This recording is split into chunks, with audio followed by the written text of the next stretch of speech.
De la même manière que le Hamas fait pression psychologique et on y réagit, et c'est normal qu'on y réagisse, de la même manière, Netanyahou pose sur l'espace public sa stratégie de négociation pour aboutir à rien. Ce gouvernement mène nulle part en matière de négociation. C'est pas être prêt à tout, c'est qu'aujourd'hui on est prêt à rien. Nous avons le plaisir d'être en ligne avec David Ben Ishai. David, bonjour, Boker Tov. Boker. Alors je voudrais avec vous qu'on revienne sur, on va dire, l'actualité brûlante avec cette affaire qui a suscité beaucoup de réactions ces derniers jours, enfin on va dire depuis vendredi, l'arrestation de 3 femmes qui sont apparemment des militantes du mouvement en faveur de la libération des otages, peut-être certains diront aussi contre Binyamin Netanyahou, qui ont déposé en fait des brochures sur les bancs d'une synagogue, une synagogue à Herzliya où prie l'ancien président de la Knesset, actuel président de la Commission des Affaires étrangères, le député Likoud, Yuli Edelstein.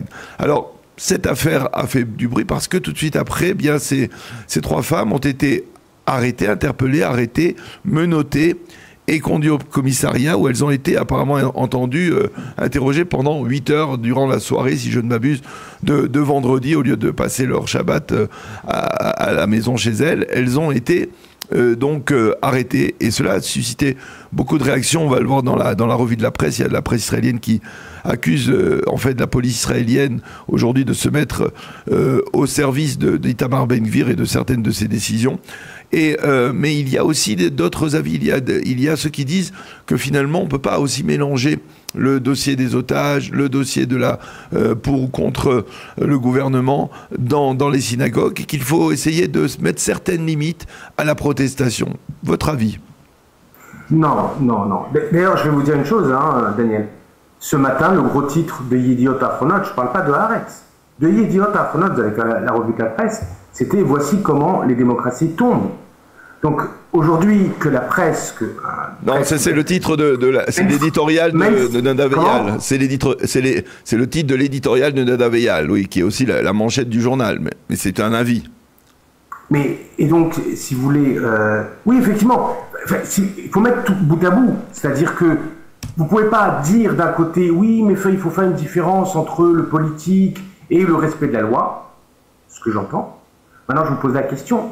Comment vous expliquez, dans un état de droit, qu'on puisse arrêter ces 3 femmes, qu'on puisse mettre en examen en à peine 72 heures, la jeune femme Noah qui aurait jeté du sable sur Itamar Ben-Gvir, mais qu'au même moment, dans les jours qui ont précédé ces incidents, qui sont complètement anecdotiques en réalité, vous avez à Beth-Lit ou à Sde-Teman, vous avez des gens manifestants qui rentrent et qui forcent les portes, et vous n'avez aucune mise en examen, aucune arrestation.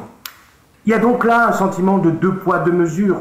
On ne peut pas d'un côté dire « faut pas politiser et respecter la synagogue, etc. » et d'un autre côté, qu'est-ce qu'il y a? C'est pas plus sacré aujourd'hui, dans la situation de guerre dans laquelle on est, un camp militaire? Je comprends le caractère sacré de ne pas mélanger la politique et la synagogue, mais enfin, personne n'a été agressé. Personne, c'était juste poser un flyer, les gens prennent le flyer, le mettent à la poubelle. Donc il n'y a rien dans ça qui constitue le fait qu'on puisse arrêter des gens, les menotter, les interroger pendant 8 heures. Tout ça relève d'une police politique, et c'est ce que Ben-Gvir est en train de faire. Puisque vous m'avez posé la question, je vous répondrai qu'il y a peut-être aussi des gens qui voient ce qui se passe chaque semaine sur le boulevard Kaplan, qui voit ce qui se passe sur le périphérique Ayalon, qui voit que la loi est violée par les manifestants, puisque il n'y a pas attends, la loi n'est pas violée. Non, il n'y a pas d'autorisation. Il n'y a pas d'autorisation de la police de manifester sur le Ayalon. Il n'y a aucune autorisation, ça vous le savez, David. Il n'y a aucune autorisation de manifester sur le Ayalon. Donc là aussi, on peut dire que quelque part, c'est le reflet d'une forme d'anarchie qui est créée, qui s'installe un peu partout. Et il y a des gens qui disent si on peut le faire à Ayalon, pourquoi ne pas le faire à Sde-Teman? Et si on peut le faire là, pourquoi ne pas le faire là? C'est l'anarchie. Je suis désolé, vous êtes là dans une affirmation qui relève très précisément des messages que le gouvernement envoie pour créer un équivalent entre des familles qui sont dans un état de détresse absolue et des gens qui viennent pour des raisons politiques, pour des raisons de vision, entraver les questions de droit, l'état de droit, et notamment dans l'armée. Mais David... Je suis désolé, vous ne pouvez pas mettre sur le même registre ces choses-là. Vous ne pouvez pas. Vous avez d'un côté, qu'est-ce qu'on fait ces gens qui sont arrivés à Tzdeteman? On leur a pas pris leurs enfants, on n'aura pas tué leurs femmes et leurs enfants. Ce sont des gens qui viennent idéologiquement dire la justice ne peut pas se mêler du fait que, supposez, un soldat ait pu violer ou maltraiter un terroriste qui est enfermé. Oui. Donc, ils prennent en main la justice, ça n'a rien à voir avec des gens qui manifestent leur souffrance, leur colère et qui veulent faire pression sur le gouvernement. Donc en fait, pour la libération des otages. En fait, on ne peut pas, en aucune manière, ni journalistiquement, ni moralement, mettre sur le même registre ces deux choses-là. Je suis désolé, Daniel, on ne peut pas. Mais c'est subjectif, David. Pour vous, c'est naturel, mais il y a une loi. Elle est violée à Ayalon, elle est violée à Tzdeteman. Elle doit être, les responsables doivent être traduits en justice dans les deux cas. C'est tout. C'est-à-dire, pourquoi faire de distinction? C'est-à-dire, Parlons de façon linéaire, de façon cohérente. Ok, vous me dites, on a arrêté 2 personnes sur la Ayalon qui mettaient le feu. Ils sont arrêtés, ils ont été mis en garde à vue. Ok, on est d'accord. Vous dites, ils ont transgressé la loi. À ce moment-là, on les arrête. Là-dessus, on est d'accord. Les gens qui sont rentrés à Betlit ou à Tzdeteman, ils ont forcé les portes, ils ont été arrêtés, ils sont mis en garde à vue. Tout ça est très bien. Sauf que c'est pas de ça dont on parle. On ne peut pas faire un équivalent et faire un saut entre ce qui se passe sur la Ayalon de façon régulière et qui est une transgression, je vous l'accorde, auquel cas si les gens sont arrêtés, ça fait partie des risques qu'ils prennent quand ils descendent sur la Ayalon, et le fait que 3 femmes posent un flyer sur un siège dans une synagogue et soient arrêtées, menottées, bras et poings et mis en et retenues pendant tout le Shabbat. Vous l'avez dit vous-même. Shabbat, 3 femmes qui ont mis des flyers sur... Donc on n'est pas là dans un équivalent. On peut pas prendre l'exemple du Ayalon et puis tout d'un coup pour justifier ce qui a été fait. Moi je dis pour ces 3 femmes. Non, vous m'avez demandé. Alors je dis, le respect de la loi, il doit être des deux côtés, de tous les côtés. Oui, on est d'accord. D'accord. Alors maintenant qu'on est d'accord là-dessus, alors est-ce que finalement, moi ça m'est déjà arrivé d'être arrêté, d'avoir reçu une amende parce que le policier qui m'a arrêté considérait que je transgressais. Ok, très bien, il m'a arrêté, j'ai pas tapé dessus, j'ai pas hurlé, ça fait partie du jeu, et à ce moment-là, on doit effectivement se plier aux règles. On est d'accord. Mais pas arrêter de façon arbitraire 3 femmes qui ont posé un flyer. Alors, sans vouloir, par exemple, disculper la police, Ben Gvir, je ne sais pas exactement. Moi, je ne sais pas exactement comment ça se passe. C'est possible. Certains peuvent juger que la police devient de plus en plus musclée aujourd'hui sur ordre de Ben Gvir. Elle est peut-être plus aux ordres de Ben Gvir qu'elle ne l'était il y a quelques mois, disons. Mais est-ce que, de votre côté, vous qui êtes manifestant, vous êtes chaque semaine à Kaplan, vous êtes chaque semaine devant Begin, dans des manifestations, est-ce que finalement tout cela ne part pas d'une erreur de perception? Parce que vous me parliez du drame des otages. Le drame des otages, c'est un drame consensuel. Tous les Israéliens le vivent. Non, pardon. David, le drame des otages, il est consensuel. Certains vont manifester. Moi, chaque matin, je prie pour les soldats, pour les otages, pour leur libération des otages. Chacun ressent l'absence des otages à sa manière.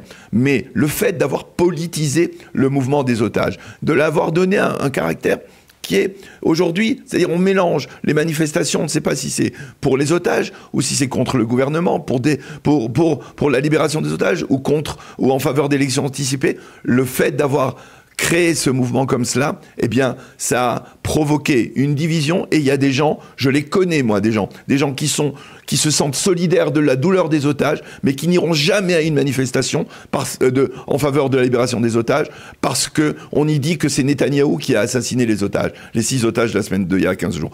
Est-ce que vous comprenez ça? Déjà, je peux comprendre, tous les opinions et tous les ressentis sont compréhensible dans une période de crise avec autant d'enjeux et autant de prises de décision dans un sens comme dans un autre. Donc, je peux comprendre ce ressentiment. J'y adhère évidemment pas. Je voudrais juste faire remarquer une chose. De la même manière, je l'ai dit, et même si ça me coûte, de la même manière, on ne peut pas dire et on ne peut pas se permettre de dire que les manifestants font le jeu du Hamas ou même sont les lieutenants du Hamas, parce que j'ai entendu ça. De la même manière qu'on ne peut pas dire ça, de la même manière on ne peut pas passer à la trappe le fait que les 6 otages ont été tués froidement par des terroristes du Hamas. Netanyahou n'a pas appuyé sur la gâchette et Netanyahou n'a pas tué les otages.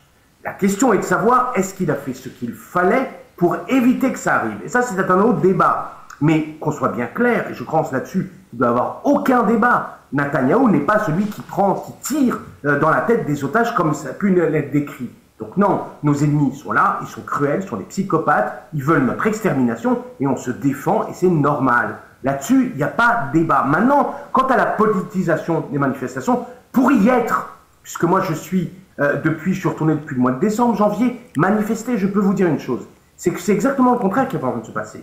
C'est qu'il y avait le mouvement de Kaplan qui appelait à des élections, mais qu'aujourd'hui, à Shar Begin, au portail de Begin, à l'entrée de la Kiria, vous avez la réunion des mouvements, et ce mouvement-là est un mouvement qui quasi exclusivement appelle au retour des otages.